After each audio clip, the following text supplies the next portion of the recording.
Mabuhay! Kamusta kayo? Sigurado ako na katulad ko, tayong lahat ay nakakalimot ng mga bagay-bagay paminsan-minsan. Kaya sa episode ngayong araw, pagandahin natin ang ating utak at sagutin ang isang hindi malilimutang tanong. Iyon ay, bakit tayo nakakalimot? Naaalala niyo ba ang masayang birthday party ng iyong beshi na pinuntahan niyo noong nakaraang taon? Naaalala nyo? Magaling!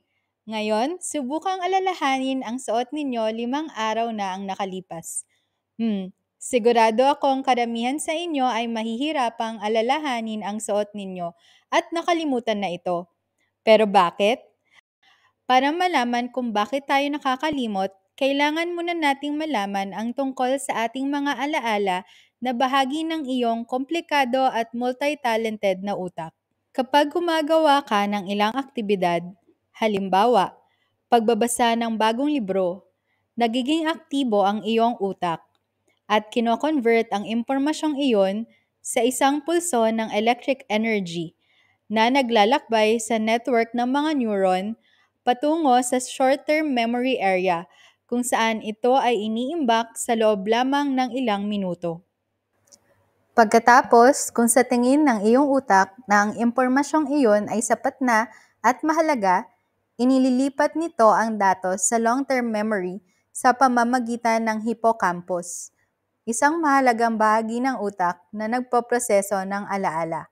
At sa wakas, inililipat ng hippocampus ang datos sa iba't ibang bahagi ng cerebral cortex para sa permanenteng imbakan.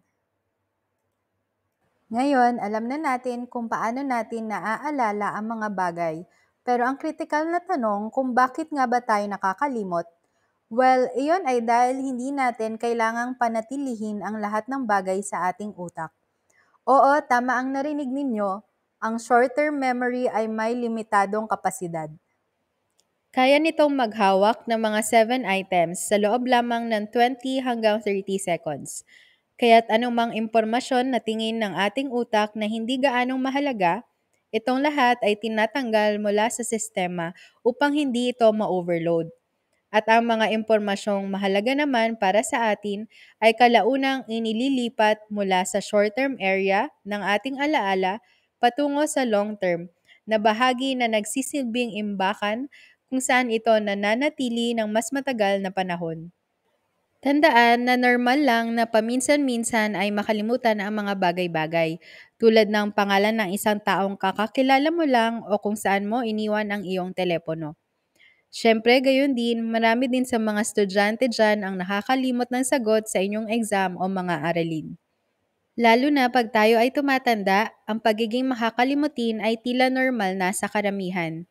Kung madalas mong nakakalimutan ang mga bagay-bagay, may ilang hakbang na maaari mong gawin upang mapanatiling malusog ang iyong utak. Subukang manatiling aktibo sa pamamagitan ng pag-ehersisyo o paglalaro. Huwag din kalimutang kumain ng masustansyang pagkain dahil kailangan ng iyong utak ng tamang sustansya upang gumana ng maayos.